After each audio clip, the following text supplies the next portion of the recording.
অন্তর্বর্তীকালীন সরকারের কাছে আমাদের এই আহ্বান, মানুষের 15 বছরের প্রত্যাশা, 15 বছরে বাংলাদেশের জনগণ যেভাবে নিপীড়িত হয়েছে, অত্যাচারিত হয়েছে, লাঞ্ছিত হয়েছে, অপমানিত হয়েছে, সেইখান থেকে এদেশের মানুষ তার আত্মসম্মান ফিরে পেতে চায়, এদেশের মানুষ তার মর্যাদা ফিরে পেতে চায়, এদেশের মানুষ নির্বিঘ্নে নিরাপত্তার সাথে ফিরে পেতে চায়।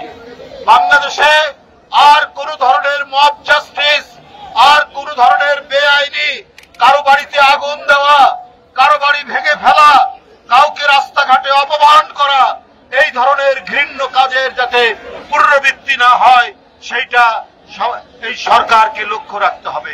2014, 2018, 2024 এই 3টি নির্বাচন, এইটি হয়েছে শেখ হাসিনার ইচ্ছা মতো নির্বাচন। এখানে ভোটের দরকার পড়েনি, এখানে নির্বাচনের কোন নিয়ম নীতি দরকার পড়েনি। শেখ হাসিনা যাকে চেয়েছে তাকেই নির্বাচনে পাশ করা হয়েছে। এর জন্য দায়ী রকিবুল হুদা, এর জন্য দায়ী আউয়াল, হাবিবুল আউয়াল পরে, এবং আরেকজন KM হুদা, 2 হুদা এবং হাবিবুল ইসলাম, হাবিবুল আউয়াল। এরা জনগণের যে ইচ্ছা, ভোটারদের ইচ্ছা মতো তারা নির্বাচন করেনি। তারা শেখ হাসিনার আনন্দ লাভের জন্য, শেখ হাসিনার ইচ্ছা পূরণ করতে গিয়ে নির্বাচন করেছে। অবশ্যই এরা অপরাধী, এদের বিচার হতে হবে, তবে এই বিচার হতে হবে আইনসঙ্গতভাবে।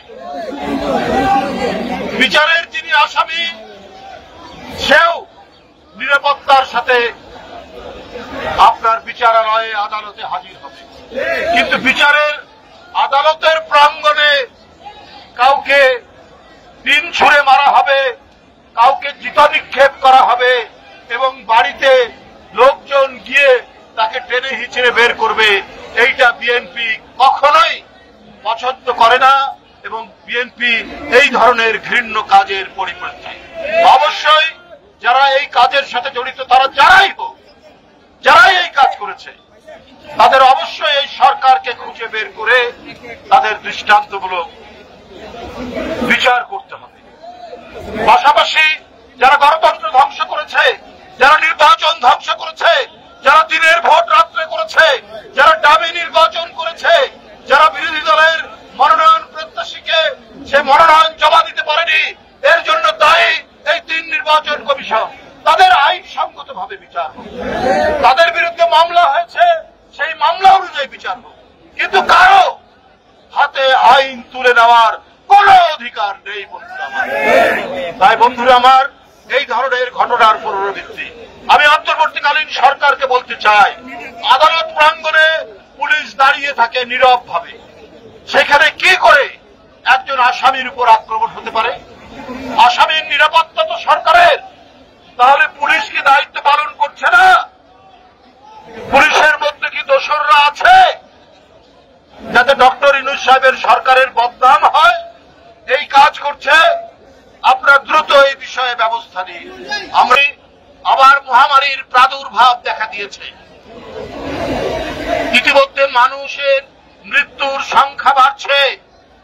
আমরা দ্রুত ব্যবস্থা নেওয়ার জন্য স্বাস্থ্য উপদেষ্টাকে বারবার বলেছিলাম। এই করোনার প্রাদুর্ভাবের মধ্যে স্কুলগুলোতে কিভাবে ক্লাস হবে, সেখানে কিভাবে সামাজিক দূরত্ব নিশ্চিত হবে, সমাজের মধ্যে কিভাবে সামাজিক দূরত্ব, সোশ্যাল ডিস্টেন্সিং মেইনটেইন হবে, এই ব্যাপারে সরকারের দিক থেকে কোনো গুরুত্ব নেই। অথচ প্রতিদিন খবরের কাগজে আমরা ডেঙ্গুতে মৃত্যুর ঘটনা দেখছি। সরকার যদি স্লথ হয়, সরকার যদি আপনার তীব্র না হয়, গতিশীল না হয়, তাহলে মানুষের নিরাপত্তা এবং মানুষের জীবন বাঁচবে না। আজকে ডেঙ্গুতে দক্ষিণ অঞ্চল মহামারী রূপ ধারণ করেছে। আজকের খবরের কাগজের খবর যে আপনার উত্তরার বিভিন্ন ওয়ার্ডে লক্ষ লক্ষ মশা তারা উড়ে বেড়াচ্ছে, কিন্তু নিধনের কোনো ব্যবস্থা নেই। তাই বন্ধুরা আমার, আমি তো বলি যে এই সরকার জনগণের আন্দোলনের সরকার, অন্তর্বর্তীকালীন সরকার, এরা অতি শীঘ্র নির্বাচনের তারিখ ঘোষণা করে জনগণের ইচ্ছা মতো সরকার গঠনের সুযোগ